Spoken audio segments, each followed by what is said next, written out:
وکړه یک په خپل فضل او مهربانۍ سره بغیر د وخت موږ تاسو انتخاب امت محمدیه کې وکړه چې په دې باندې موږ د الله شکریا ادا کړو تا کوم دې امت د فضایلو کې لوی فضیلت دا د انبیاء د دې امت تمنا کړی دې په فضایلو کې دا خبره هم کفی ده چې دنیا ته راتلونکا اخیری امت جنت ته تلونکا اولنۍ او د دې په امت کې دا خبره د دې فضایلو کې کفیه چې الله د پیغمبرانو مهنت څخه مخکې پیغمبرانو سره خاص دي امت الله دا د دې امت امتیازي شان د په نورو امتونو نو عزتمند وي الله رب العزت ته دینونو کې چې د دنیا کې نن سبا 36,000 نه زیات امن ګړت دینونه جوړ شي خو الله یو دین دین حنیف ده چې الله دې د پیغمبرانو سلسله چلوي آدم علیه السلام نه بعد داسې سلسله چلو شو لکه نوح علیه السلام چې کله ابراهیم علیه السلام چې اسماعیل علیه السلام چې اندانو مناته کې موسی علیه السلام په وخت په صوت باندې یک دین حنیف ابیاری کولو لپاره الله یو نبی راځي هغه نبی دغه قول چې ابدي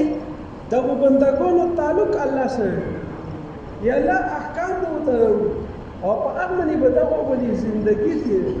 همو عزتمند به دا پیغمبرانو دا سلسله چلو هغه خپل ځنه قربان کړو دا نه ولیدل چې یا خلکو متسی چوبو پسې شپلې والی چوبو پسې چاکی والی چوبو دې چې دالي بنای دا چوبو دې چې دا شهر دا چوبو دې چې دې سره ماکینا چوبو پسې خبرې کولې حتی کې چې دې حتی نوبت غلې چې زنانو په هېډي باندې حملو چې پیغمبر به دې چې کوي دې خبرو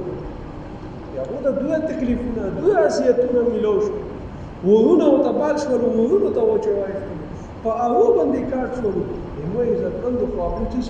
د الله پیغمبر ابي رسول دی الله کوم دین ابي ای په کومي طریقې کولا کادي تعلیم په تعلم ولې خپل کسونو ته د دې پیغمبر هغه تعلیم وې کول امت ته کا هغه د الله سره د خلکو تعلق جوړولو تزکیه د نفس او شرک نه بدعاتونه چې یو نفسونه په کول هغه پیغمبر او تاج کې نو او د خلکو تعلق په الله سره جوړولو اخ ټیم په دې پیغمبر په دې الله پیغام خلکو ته رسولو او دې سره خپل حواریون او حواریون چې کله به دا پیغمبر دنیا نه رخصت شو د دې حواری ته اجازه نه ورکول بل پیغمبر داسې شوی چې یو کلی خپل پیغمبر بل کلی خپل پیغمبر بل کلی خپل پیغمبر مو عزتمندو خدا امت الله پیدا کون کو دی امت نه الله دی نبیانو کو سره چې کله دا شولو الله رب العزت خاتم النبیین حضرت محمد مصطفی صلی الله علیه وسلم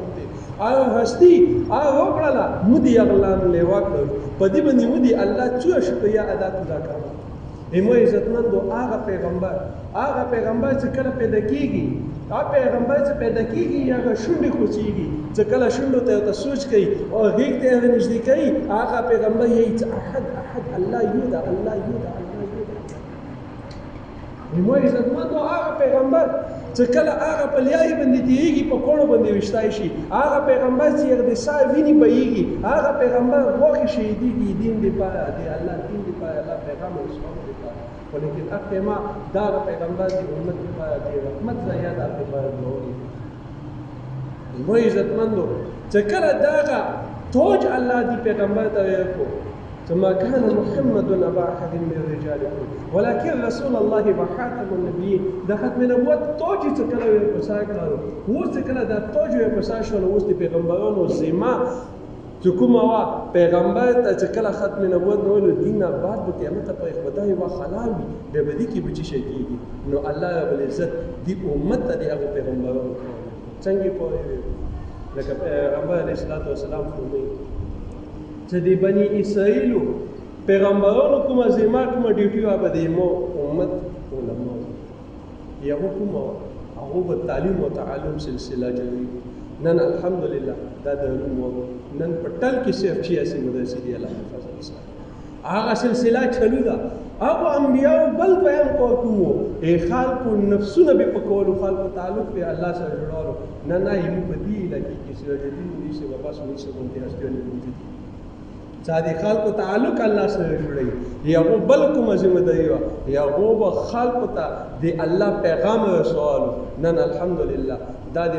مولانا الیاس رحمت الله علیه هغه یو مهنت هغه یو جماعت نن الحمدلله په خپل مال باندې په خپل وخت باندې بشتري رپستی په دغه ګرځي په چولي ګرځي مسلمان ورو فکر کې ګرځي نن الحمدلله هغه کو جریده ویلي چې کوم کو په مکه پیغمبر سره خاصو الله دی امتی ته دی امت کی امتی ته وکړلو چې تاسو به د پیغمبر سوچوي اوس کې ته شخصي کاس نه تو فکر انفرادي فکر بنوي تو فکر به اجتماعي فکر تو به اجتماعي فکر وي تاسو به د هاي وکاس کولوي تاسو به د هاي وکاس فکر وي دی وجه نه دی امت ته هغه اخیرنۍ امت دی شي دی وجه چې اخیرنۍ امت ته ویلي امت ته اخیرنۍ ده یقیني نبی ولدا ویلي دا به د نبی مهنت یک نبی محنت وکړي مو عزتمندو دا خو الله رب العزت په متاسو سره هغه اسانته معامله وکړه څنګه اسانته معامله وکړه مکه به تشکیل داسې چې پلانکی طرف ته وتل به بکورونو تتلن نو به اوتل به خپل خدي مو عزتمندو دا خو الله رب العزت په متاسو سره هغه اسانته معامله وکړه څنګه اسانته معامله وکړه مکه به تشکیل داسې چې پلانکی طرف ته وتل به بکورونو تتلن نو به اوتل به خپل خدي بچي جیدات هر شي پیدا نه تاسو په مو دی لکه کې ویل دی لکه کې تاسو صحابيون نه دفن د سمانو دی ته رسیدلی انده صحابه په خوای کې نه دي دا صحابه افغانستان ته نه دي رسیدلی دا صحابه چین ته نه دي رسیدلی دا صحابه روس ته نه دي رسیدلی ویلي دین په لوړو دي او متخ الله رب العزت آسان کړلا څنګه آسان کړه چې وانی کی کوا په کم نه کمی پلاسو ته بدلاو کم نه کمی پلاسو ته بدلاو ضرورت مو سره نو متخ به ډیر آسان کړه چې دای وی د میاشتې کې ولې 27 دن خپل قربات یې 27 دن خپل قربات یې کا صرف دای وی چې ولې په میاشتې ته حساب شو کول کې چې لا ولې به ته مکمل کول د حساب شو نو عزتمندو دا یو ترتیب ده کوم مشرانو یې خیر څلور میاشتې دا صرف زده کړې دي دا مطلب نه ده چې څلور میاشتې ولا کوم مزه په کې موډي نه دا مو کوز دا کړلو اوس په مو سره فکر یې زوی اوس دروازې ته څه دا فکر به زه خلکو ته رسوم اوس یې مو دا کړی ټیم دا اګه زده کړې دی پاره چې دی کوز دا کړې دی په اول فرصت کې څلور میاشتې کوم مګي د شي چاوي چې ان شاء الله ولزي چې مو په اول فرصت کې زه څلور میاشتې ان شاء الله سره راکړم ان شاء الله نیوی کول حواله کوي یا کوم محرم ماشاء الله دې قبول کړي الله دې ولې شي ماشاء الله دې قبول کړي الله دې اسره ماشاء الله دې قبول ماشاء الله دې اسره جی ملګرو څلور میاشتې نیت وایي پراوي امرونه دي پرې راځي مشرون وصول لګي کنه څندرو سره راځي صفو باندې نمبر مسجدونو کې تکاسي چلای دا وایي اندرون صاحب د سمېج دا اندرون صاحب ترتیب خاطر نشي او ډېر کامې سطح سره جمعتونه په پاکستان کې استعمالي نیت کوم ملګرو څلور میاشتې لګي وایي ماشاءالله علیکم وایي په پرای ملکونو کې پرای راځي او څلور میاشتې نیت ورته میاشتې دیوان میاشتې څنګه بوبو میاشتې کړه محرم میاشت نو قولې موږ سي مسلمانانو ستاسو د نو قول او محرم